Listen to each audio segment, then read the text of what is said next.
Bueno, buenas tardes, hermanos. Dios les bendiga. Es un placer, un gusto estar nuevamente como cada jueves aquí en este lugar para poder compartir la palabra de Dios con ustedes. El día de hoy nos da gusto porque hemos tenido la oportunidad de ver algunos hermanos que nos visitaron, y bueno, es un gusto volverlos a ver y a saludar. Esperamos la oportunidad de que pues así en toda la iglesia llegue el momento en que podamos estar reunidos, obviamente siguiendo todas las recomendaciones que se nos hacen a través de las autoridades, pero que tengamos la oportunidad en su tiempo, en su momento. Quiero pensar yo pienso y estoy confiado en el Señor que habrá el momento en que lo podamos hacer de manera presencial, no necesariamente así a través del Facebook como lo hemos estado haciendo. Pero bueno, vamos a seguir confiando en nuestro Dios. Él es bueno, Él está atento a sus hijos como cualquier padre lo puede estar. Y el día de hoy, bueno, vamos a continuar con la serie que estamos viendo, que se llama Tu fe te ha salvado. Hoy vamos a ver el tema número 5.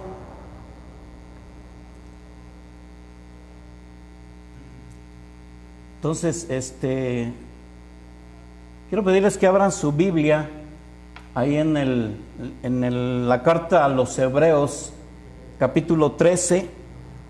Vamos a leer los versículos 5 y 6. Hebreos 13, versículos 5 y 6. Bueno, si ya lo tiene ahí, me sigue en la lectura. Dice la palabra de Dios de esta manera: sean vuestras costumbres sin avaricia, contentos con lo que tenéis ahora, porque Él dijo: no te desampararé ni te dejaré. De manera que podemos decir confiadamente: el Señor es mi ayudador, no temeré lo que me pueda hacer el hombre. Bueno, vamos a orar, hermanos. Vamos a poner este tiempo en las manos del Señor. Si gusta inclinar su cabeza o cerrar sus ojos, como usted guste, vamos a orar. Padre, te damos gracias en este día por la oportunidad que nos das nuevamente de estar en tu presencia para recibir tu palabra, Señor. En este momento nos ponemos en tus manos, Señor. Te pedimos que tomes el control de esta hora, de este tiempo, y abrimos nuestro corazón y nuestra mente para estar receptivos a tu palabra, Señor. Que tu palabra el día de hoy sea de edificación, sea de provecho para cada uno de nosotros, Señor.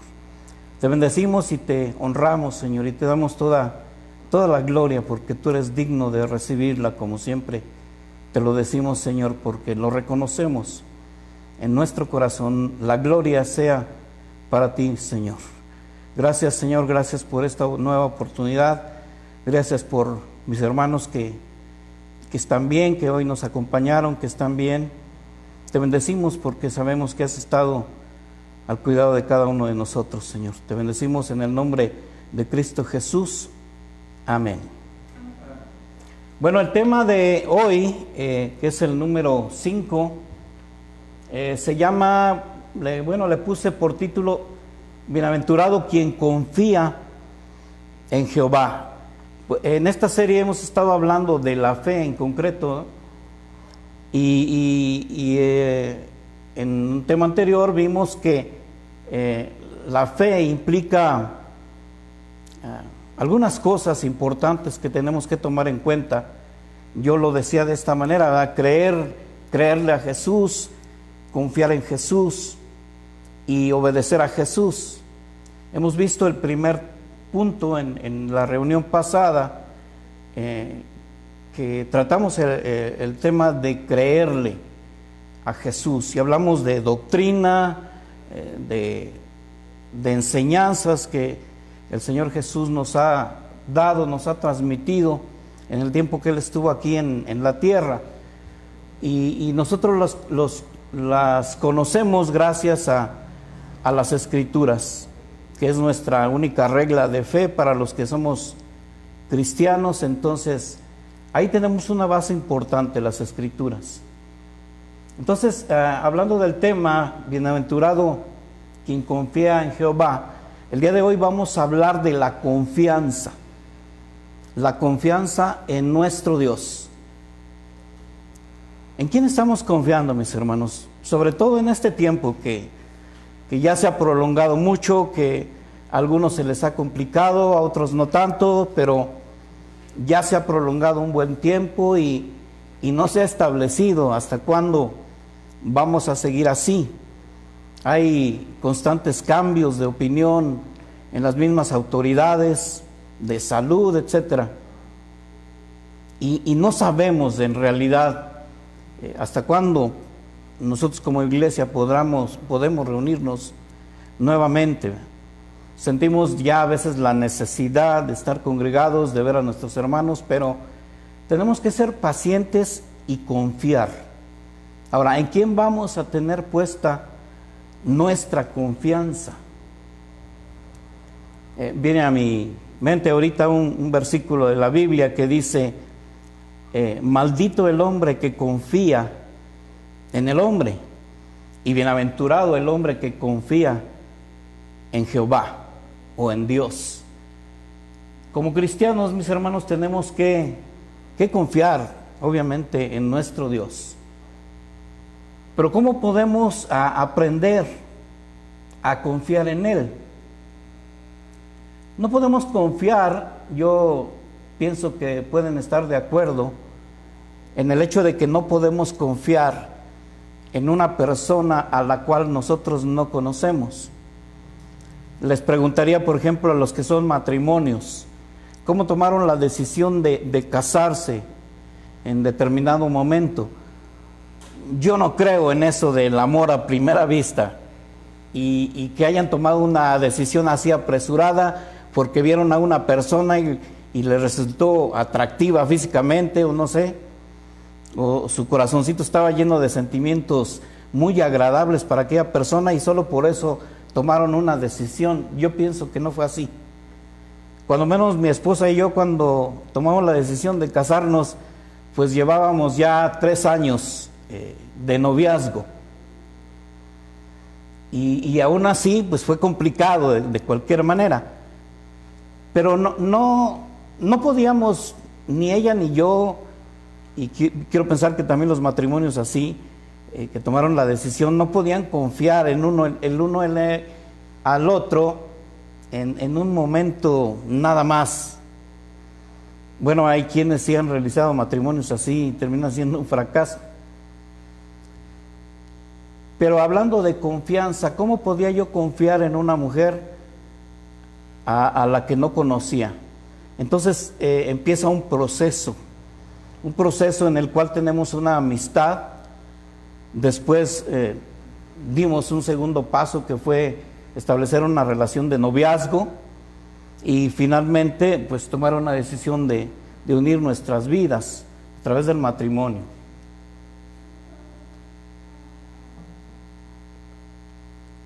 Y cuando tomamos esa decisión fue porque pues ya podíamos confiar el uno y en el otro. De la misma manera, mis hermanos, para poder confiar en Dios, tenemos que conocerlo.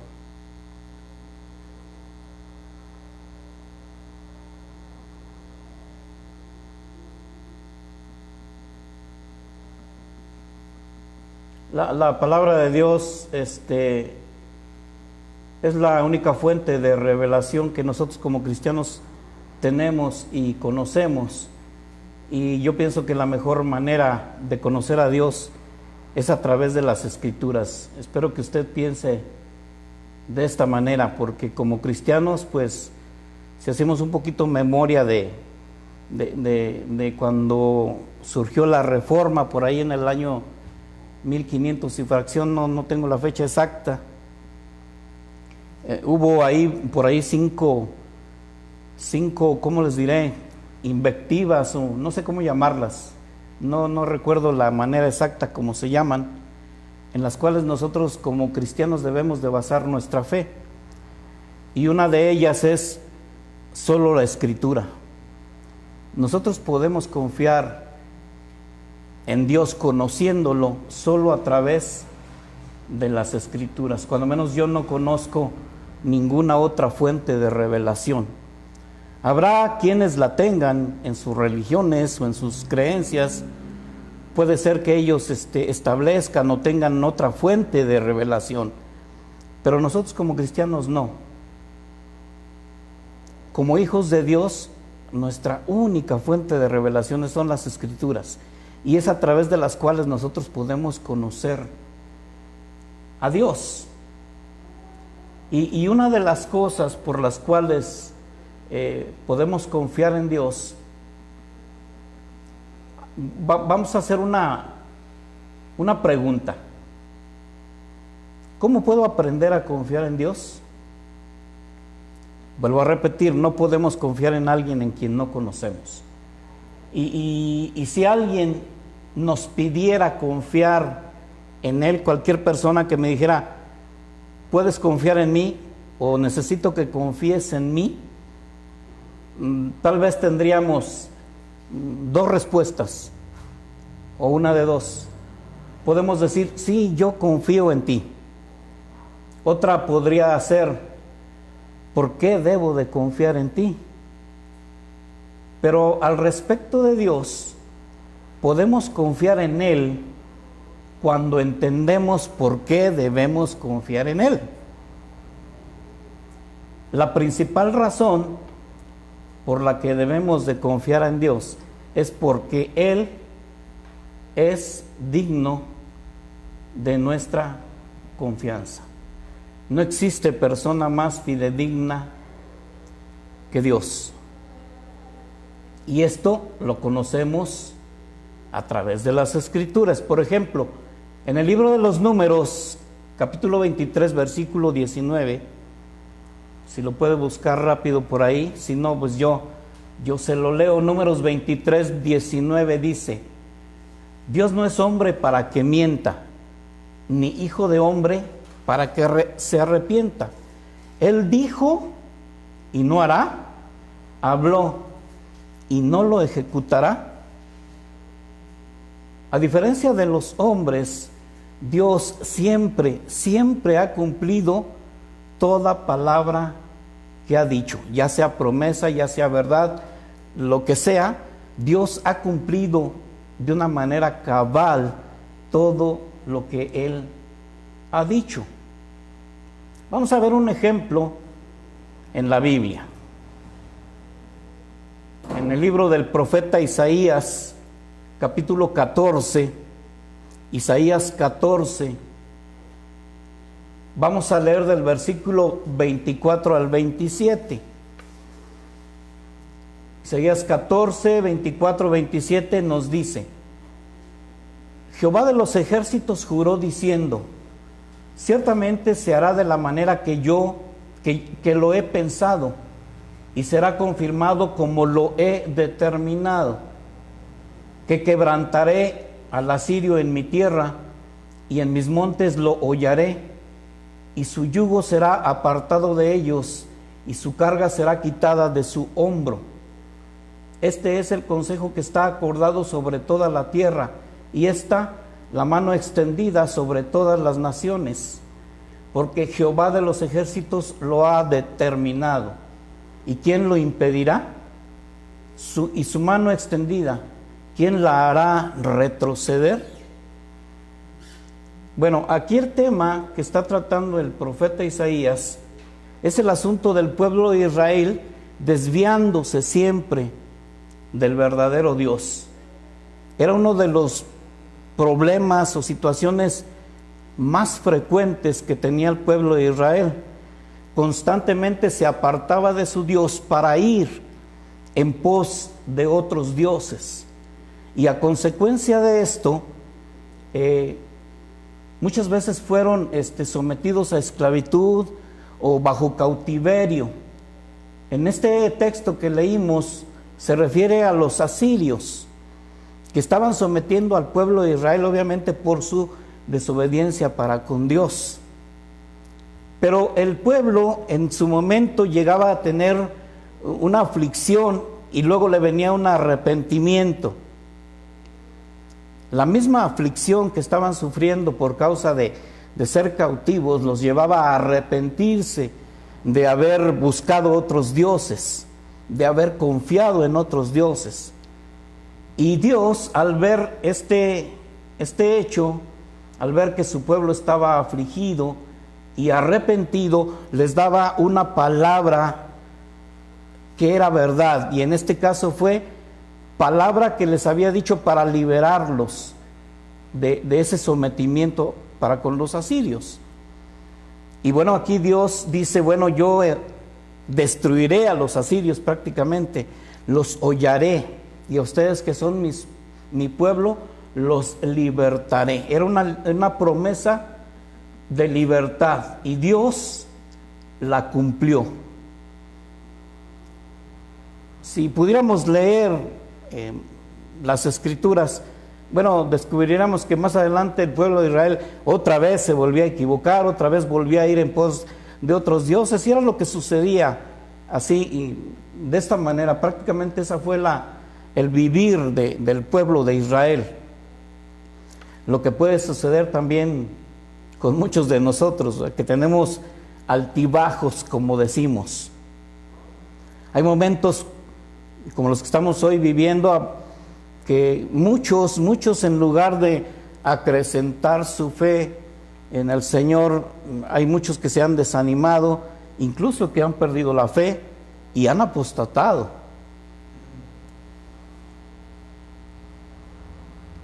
¿Por qué? Porque no ven que sus expectativas sean resueltas. Pero mire, déjeme decirle algo, mis hermanos. Nosotros debemos ajustarnos a la voluntad de Dios. Y muchas veces en situaciones difíciles queremos que Dios se ajuste a nosotros, que Dios cumpla nuestros caprichos, voy a decirlo de esta manera, que nos resuelva los problemas.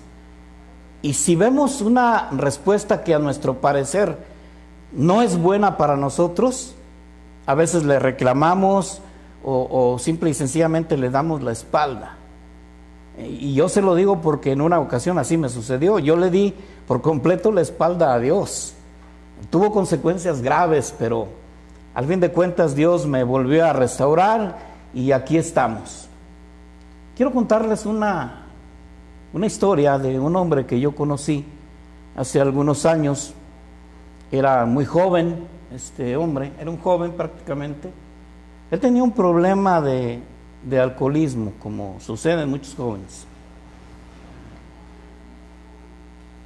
Y él era estudiante y trabajador al mismo tiempo.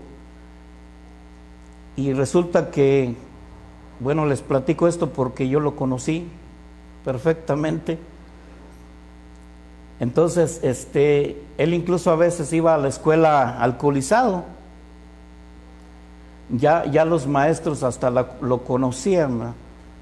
Y recuerdo que el subdirector de la escuela, cuando veía a este joven ahí en el patio o en la cafetería de la escuela con un vaso, de inmediato iba con él y le decía: a ver, ¿qué traes en el vaso? Es un café, profe, es un refresco. A ver, déjame verlo. Y tenía que darle el vaso para olerlo, a ver si no tenía algún contenido alcohólico. Bueno, resulta que uno de sus maestros le dijo a este joven: oye, ¿no te gustaría dejar de tomar? Y él dijo: sí me gustaría, pero no sé cómo hacerlo. Dice: bueno, mira, yo te quiero ayudar. ¿Cómo ves si me acompañas a un lugar donde te pueden ayudar a que tú dejes la bebida? Y este joven: voy. Él lo lleva a los grupos de Alcohólicos Anónimos. Y recibido, y le presentaron un programa, así se llama ahí el proceso, un programa de recuperación que constaba de 12 pasos que él tenía que seguir para ser libre del alcoholismo. Y empezó a conocer el programa. Él llegaba y se sentaba así en unas sillas al frente y estaba, ahí le llaman, no recuerdo cómo le llaman. Bueno, algo similar a esto, pues. Una tribuna le llaman. Y ahí hay alguien que platica sus experiencias, los demás escuchan. Bueno, este joven empezó a conocer el programa y resulta que le dieron a conocer el primer paso. El primer paso consistía en que él tenía que aceptar que tenía un problema, porque sucede con este tipo de personas que muchas veces no lo aceptan. Dicen, no, pues yo no tengo ningún problema, yo soy bebedor social, yo puedo dejar de tomar en cualquier momento, etcétera. No, aquí había que reconocer que se tenía un problema y estaba fuera de control. En concreto le llaman ahí admitir la derrota ante el alcohol. Bueno, ese fue el primer paso y pues no fue muy difícil para él y lo aceptó.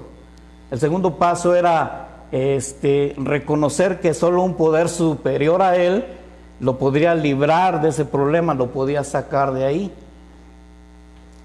Reconocer que solo un poder superior, así lo expresa. Y luego llegó al tercer paso.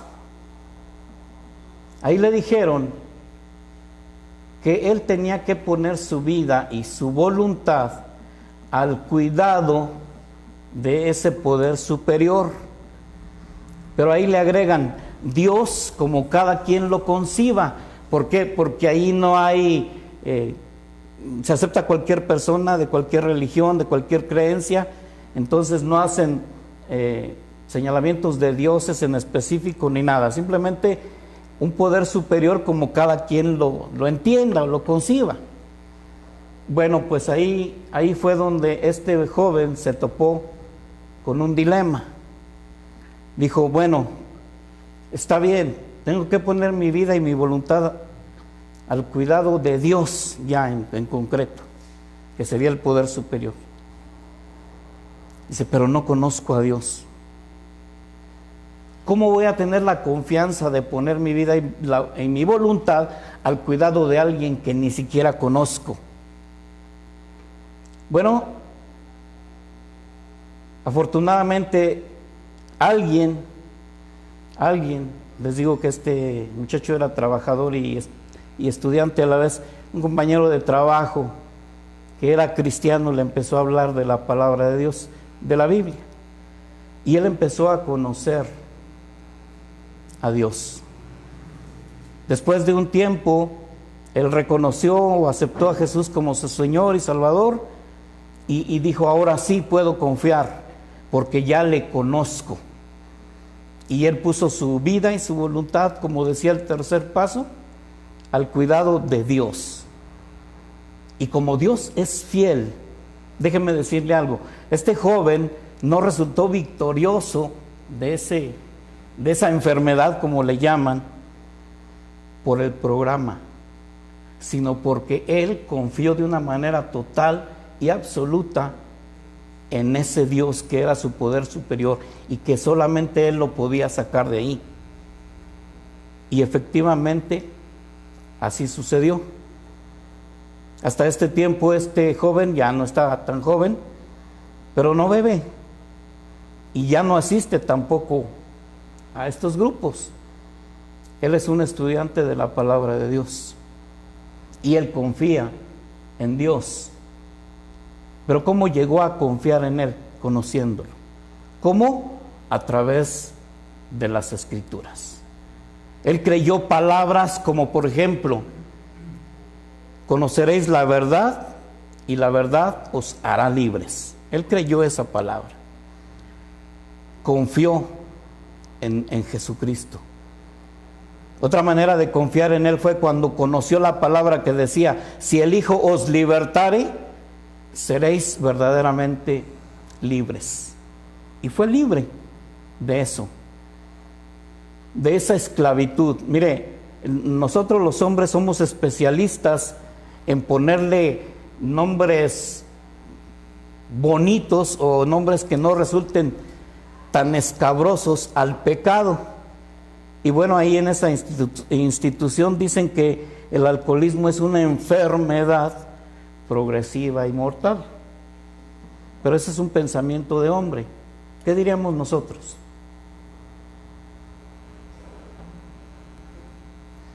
¿Qué es un pecado? El alcoholismo es un pecado. Y muchos están esclavizados a ese pecado. Bueno, déjeme decirle que yo también lo estuve. Estuve esclavizado a ese pecado.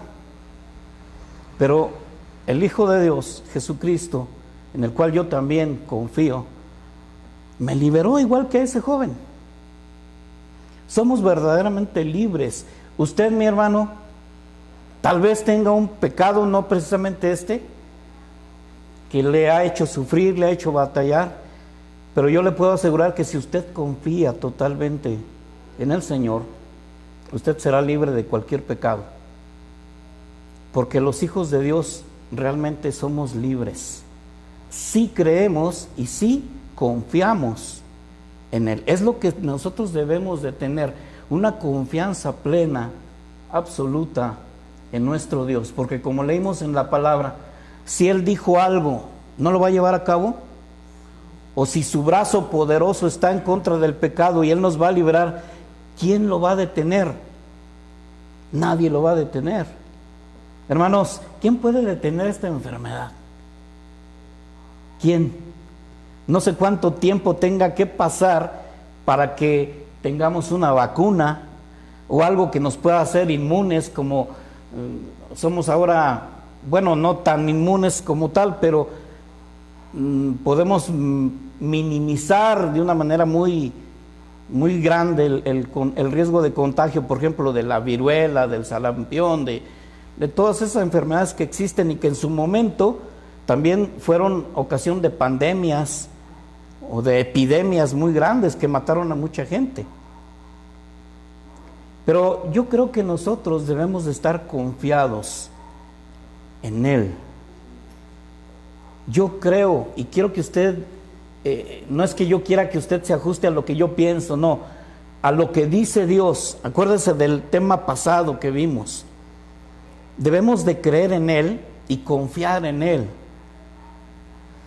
Hablando de pecado, le digo, somos especialistas en ponerle nombres bonitos. Por ejemplo, una persona que es asidua a robar, bueno, dicen que es una patología y ya le pusieron un nombre, es un cleptómano, para que no se oiga tan feo, ¿verdad? Que le digan que es un ratero, pero es que es la realidad y es un pecado. Y ciertamente, así como hay esclavitud en el pecado del alcohol, también lo hay en el robar, o por ejemplo en la fornicación. ¿Cómo le llaman ahí ahora a la fornicación? Pues una aventura. Déjeme decirle que ya en este tiempo, siglo XXI, ya somos muy modernos, ya las relaciones sexuales en el mundo, estoy hablando del mundo, ya son normales dentro de los noviazgos. Ya es parte del mismo noviazgo tener relaciones sexuales. Y así como cambian de novio, pues también cambian de pareja sexual. Y no hemos entendido, el mundo no ha entendido que esto trae consecuencias. No hemos entendido que Dios nos creó para ser monógamos. Sí entiende eso, ¿verdad? Monos de una sola persona, ¿verdad?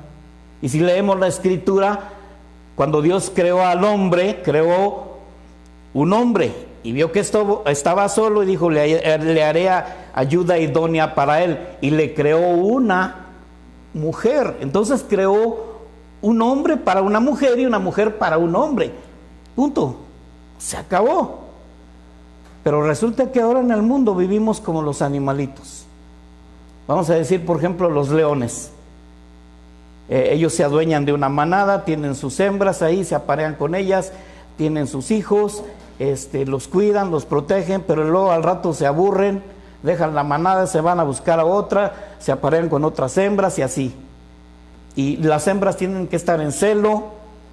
Bueno, déjenme decirle que en el mundo es un soberano desorden esto, porque ya así viven, cambiando de pareja sexual cada que se les antoja. O sea, vivimos o viven como animalitos. Tal vez alguien se pueda sentir ofendido, pero estoy hablando con la verdad. Y le ponemos nombres bonitos para que se oiga atractivo. Por ejemplo, algo relacionado también con esto, el adulterio. ¿Cómo le llaman al adulterio? En muchas ocasiones le llaman amor imposible.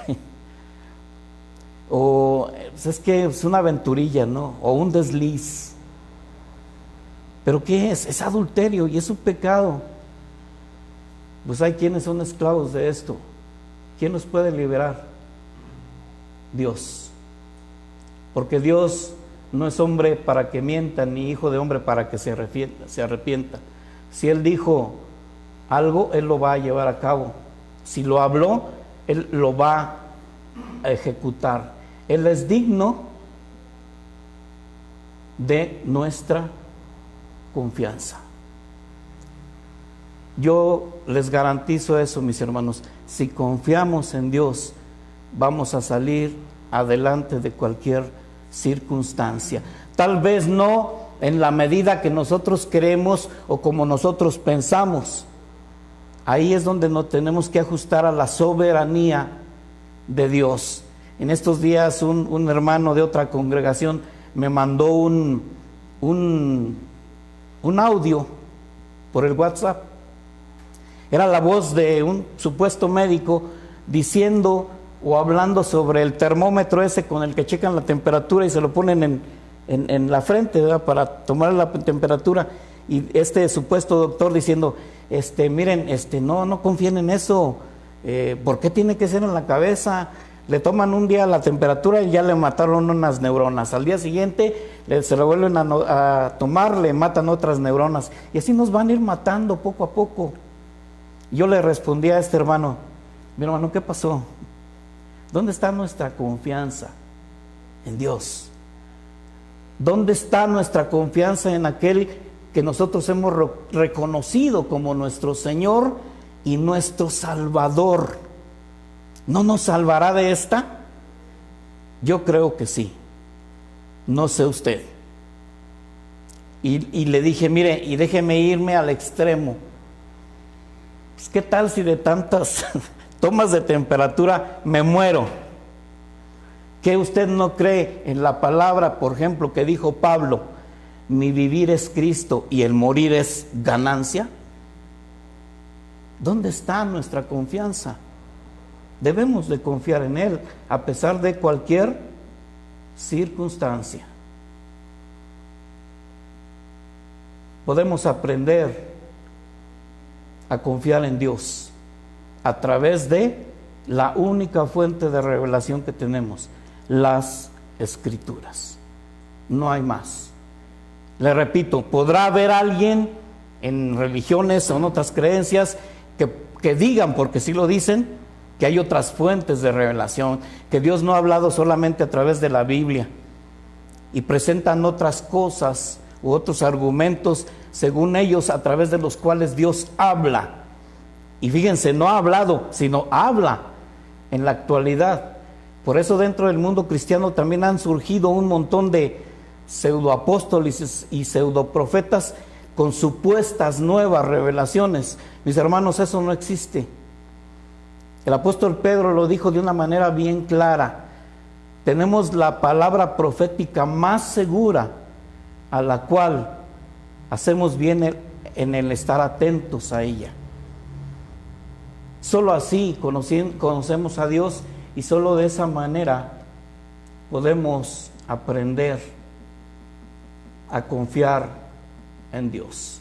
Abra su Biblia ahí en el Salmo 40.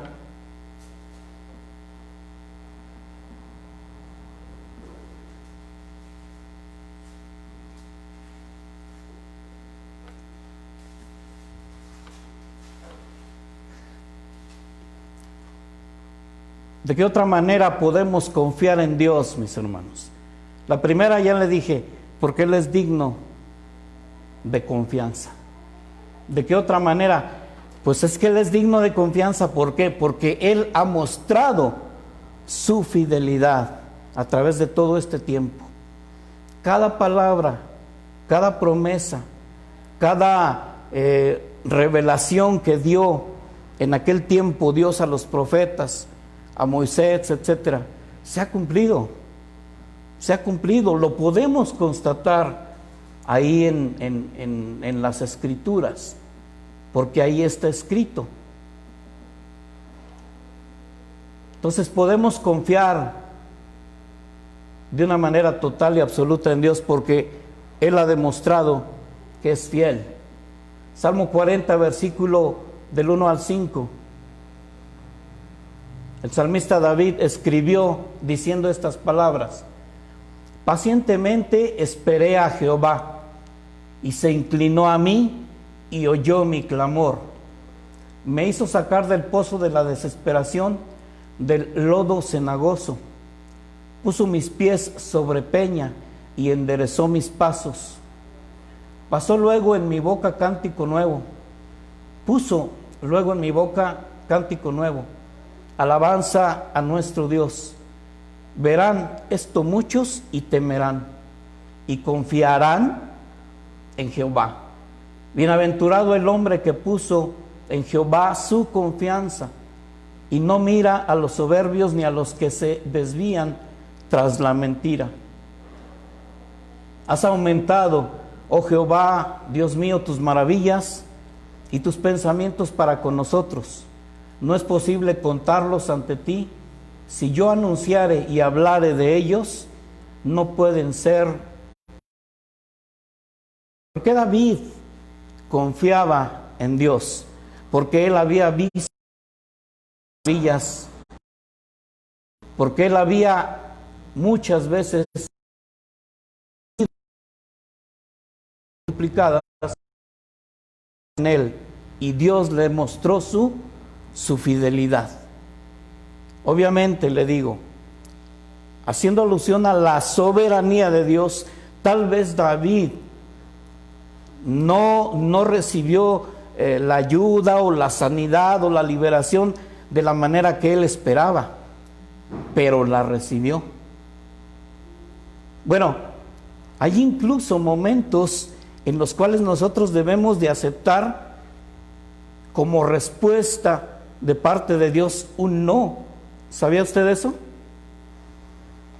Él es soberano y es una de las cosas que debemos de creer en nuestra mente y en nuestro corazón, porque Dios es perfecto, y si creemos en Él debemos de creer en todos sus atributos, no nada más en uno, porque hay quienes predican de la bondad, de la misericordia de Dios, y han llegado a decir, bueno, es que Dios no pudo haber creado un infierno porque Él es bueno y Él es misericordioso, pero también es justo. Hay una perfecta armonía en lo que son sus atributos. No por ser bueno deja de ser justo, o no por ser justo deja de ser bueno. Entonces bajo ese conocimiento, tenemos que aprender a confiar en Dios.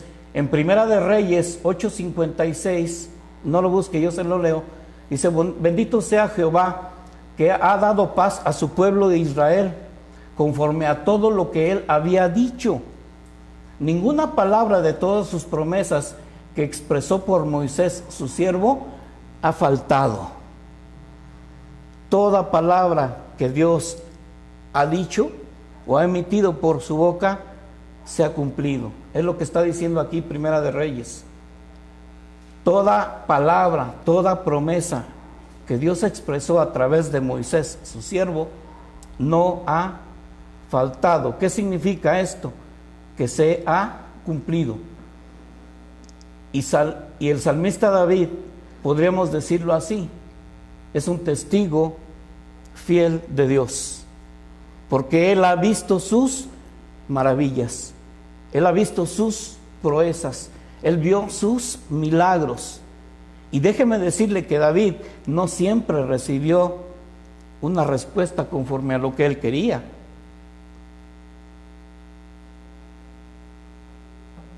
Si usted recuerda, cuando él cometió adulterio con Betsabé, que era esposa de Urías, uno de sus generales de los ejércitos, y ella resultó embarazada, después de toda aquella trama que se desarrolló, donde él trató de ocultar su pecado,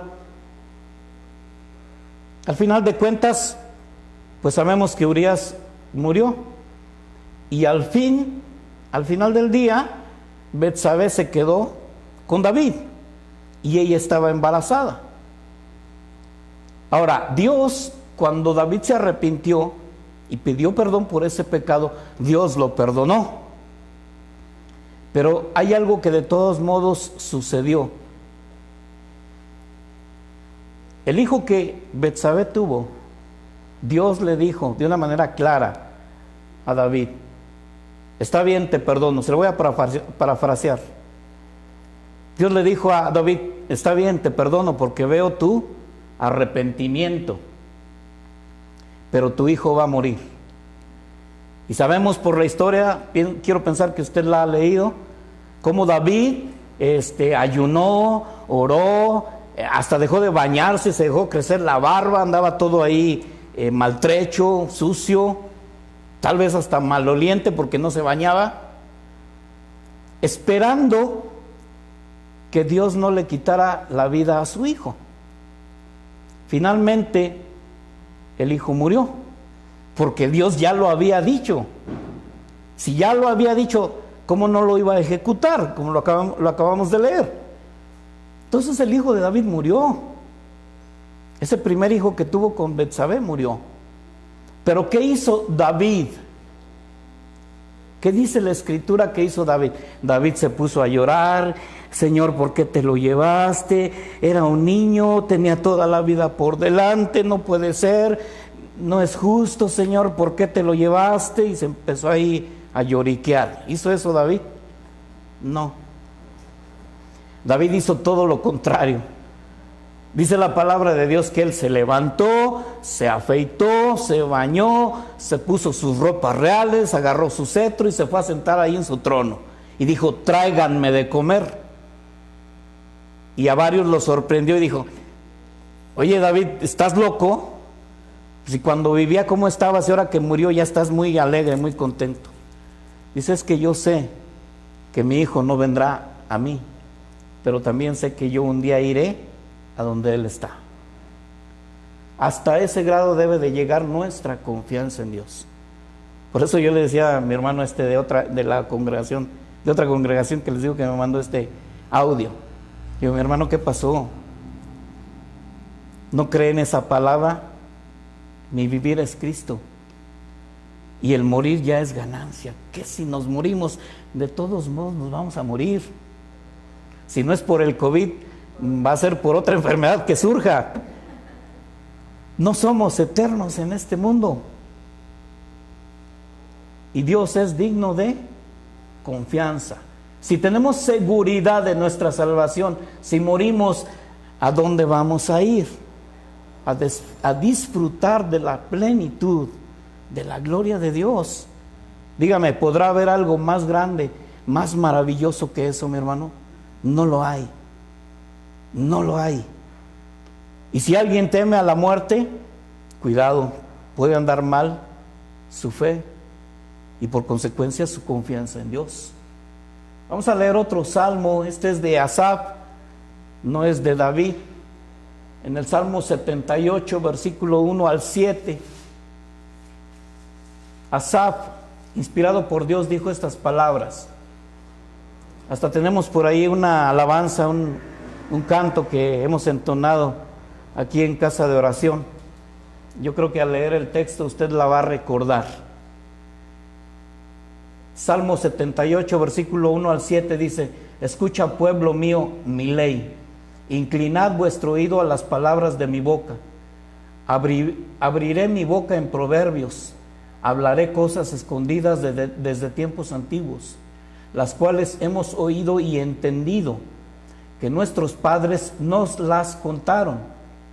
No las encubriremos a sus hijos, contando a la generación venidera las alabanzas de Jehová y su potencia y las maravillas que hizo. Él estableció testimonio en Jacob y puso ley en Israel, la cual mandó a nuestros padres que la notificasen a sus hijos, para que lo sepa la generación venidera, y los hijos que nacerán y los que se levantarán lo cuenten a sus hijos, a fin de que pongan en Dios su confianza y no se olviden de las obras de Dios, que guarden sus mandamientos. ¿Sí recuerda el texto que leímos al principio? ¿Qué dice? Que estemos contentos con lo que tenemos, porque Él tiene cuidado de nosotros. Podemos confiar en Él. Y aquí está diciendo que el pueblo de Dios ponga su confianza en Él, porque hemos visto sus obras. Nos las han venido contando de generación en generación. Bueno, yo le haría una pregunta hoy. ¿Usted vio que Jesús resucitó? No, yo tampoco lo vi, pero lo creo. ¿Por qué? Porque hay testimonios, porque hay palabras que lo aseguran. Pero no nos vaya a pasar como sucede en el mundo. No sé si usted conozca a un escritor muy famoso español, Juan José Benítez, JJ Benítez, y su bestseller, su proyecto, su libro más conocido, el famoso Caballo de Troya. Mire, según él, este proyecto tenía el propósito de que la gente creyera realmente en la resurrección de Cristo. Pero ¿sabe qué sucedió? La gente, en lugar de terminar creyendo realmente en la resurrección de Cristo, de acuerdo a la narrativa que tiene ese libro, no sucedió eso. Yo llegué a conocer varias personas que leyeron estos libros, porque no sé, son como 4 o 5 tomos, unos libracotes así bien gruesos, que terminaron creyendo, ahí le va, que se podía viajar en el tiempo, que nosotros como seres humanos podemos viajar en el tiempo, hacia adelante o hacia atrás. Vaya proyecto, ¿eh? Y luego este hombre, cuando editó e hizo su primer libro, el primer tomo, empezó diciendo que era ciencia ficción, que era algo producto de su imaginación, porque él es un gran novelista. Pero al ver el éxito del primer volumen, en el segundo ya empezó a decir que era verdad, porque pues, se vendió el libro, ganó mucho dinero y dijo, pues este va a ser un negociazo, ¿verdad? Entonces ahora voy a decir que es verdad, que se puede viajar en el tiempo. Y el proyecto era viajar a la última semana de vida de Jesús y para concluir en el domingo y demostrar que había resucitado. Pero lo único que demostró, según los que le leyeron, es que se podía viajar en el tiempo. ¿Cómo ve?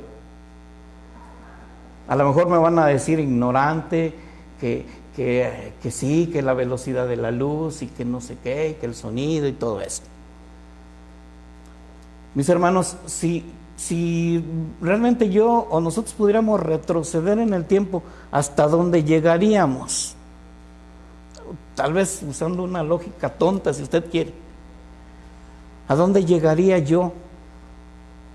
Pues al momento de mi concepción. ¿Cómo voy a poder ir más atrás si yo no existía? Y si voy hacia adelante, ¿hasta dónde podría llegar? Hasta el momento de mi muerte, porque más adelante, ¿cómo iría si ya no existo? Es tonto, es absurdo. Pero él lo describe de una manera magistral, que terminaron diciendo, se puede viajar en el tiempo, en lugar de decir, pues sí, realmente Cristo resucitó. Mire, yo no necesito que me lo demuestren, yo confío en la palabra de Jesús, y Él resucitó. Esa es la segunda razón por la cual nosotros podemos confiar en Él, porque Él ha demostrado su fidelidad. Él ha demostrado que es digno de nuestra confianza. Pero voy a volver al principio. Tenemos que conocerle. En el Evangelio de Juan, en el capítulo 17, no lo busque, solamente se lo narro así brevemente. Usted sabe que el capítulo 17 del Evangelio de Juan, todo es una oración de Jesús al Padre, previo a su muerte.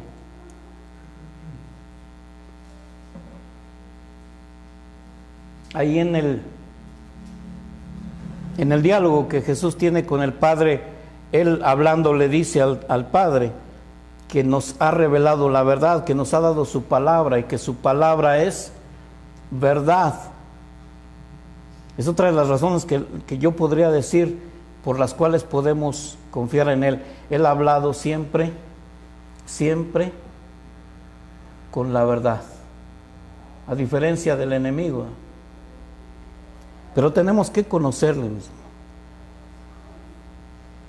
Yo le puedo decir que a este tiempo yo lo conozco, pero ¿lo conozco en plenitud? No, mi hermano, tengo que seguir conociéndole.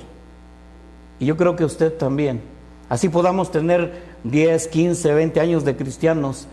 Dios es inagotable. Es inagotable.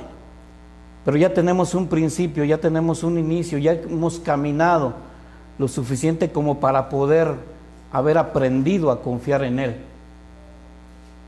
En cuanto al conocimiento que hemos tenido de Él a través de las Escrituras. Abra su Biblia, ahora sí abra su Biblia ahí en Jeremías 9. Ya estoy por terminar. Jeremías 9, versículos 23 y 24.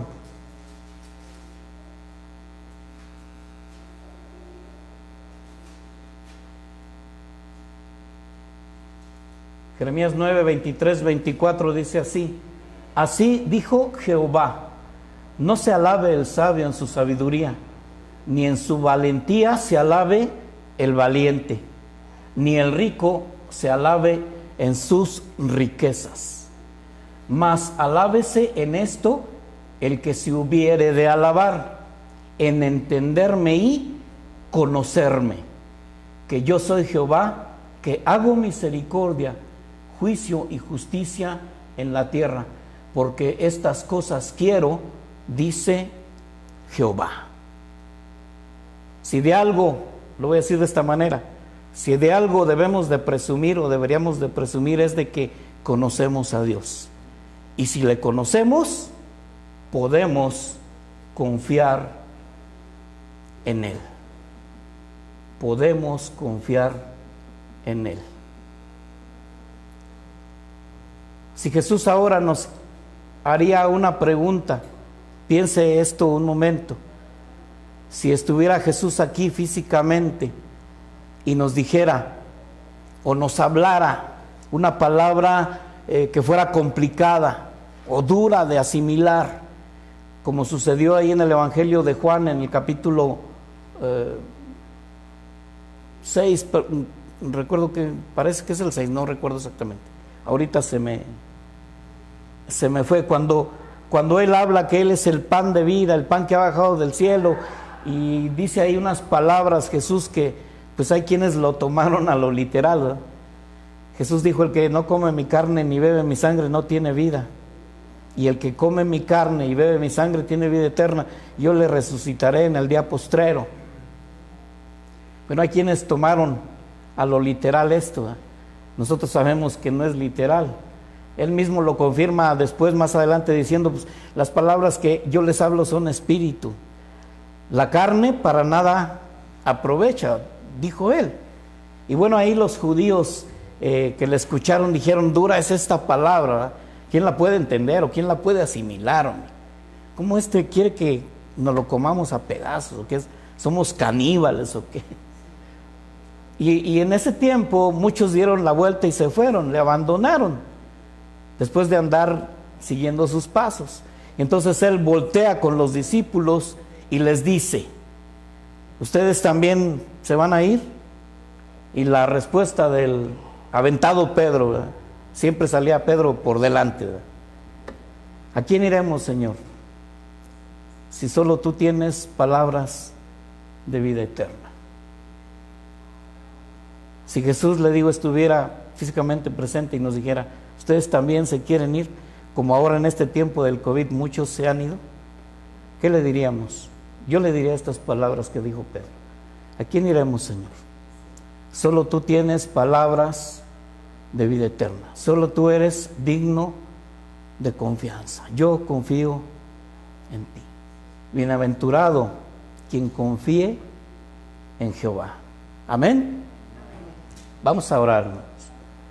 Te damos gracias, Padre, por esta palabra que hoy nos has regalado, que has sembrado en nuestro corazón. Te bendecimos y te damos honra y gloria nuevamente, Señor, porque tu palabra es verdad, porque tú eres digno de nuestra confianza. Lo has demostrado a través de estos siglos, de estos 2 milenios que llevamos y de todo el tiempo anterior, Señor, en el pueblo de Israel. Has demostrado que tu palabra es verdad, que lo que tú has dicho lo has cumplido. Por eso hoy nosotros teniendo esos testimonios, o como diría Hebreos, teniendo a nuestro alrededor tan gran nube de testigos, tenemos que poner nuestros ojos en ti, Señor, porque tú eres el autor y consumador de nuestra fe. Te bendecimos, Señor, y te damos gracias. Te damos gracias por ese gesto de amor que tienes para con nosotros, comunicándonos tu palabra que es verdad y que nos impulsa a tener una confianza plena, absoluta en ti. Te damos gracias, Padre, en este día por todas las bendiciones que hemos recibido y podemos testificar que también te has manifestado en nuestras vidas muchas veces a través de milagros. ¿Por qué no decirlo? Somos testigos de tu poder, somos testigos de tu fidelidad, somos testigos de tu amor. Gracias, Padre. Gracias te damos hoy en el nombre de Cristo Jesús. Amén. Bueno, mis hermanos, pues como siempre les digo, los esperamos el próximo domingo con la predicación de nuestro pastor Víctor, y la próxima semana, si Dios permite, pues estaremos de nuevo aquí para continuar con la serie Tu fe te ha salvado. Dios los bendiga, buenas noches, que descansen.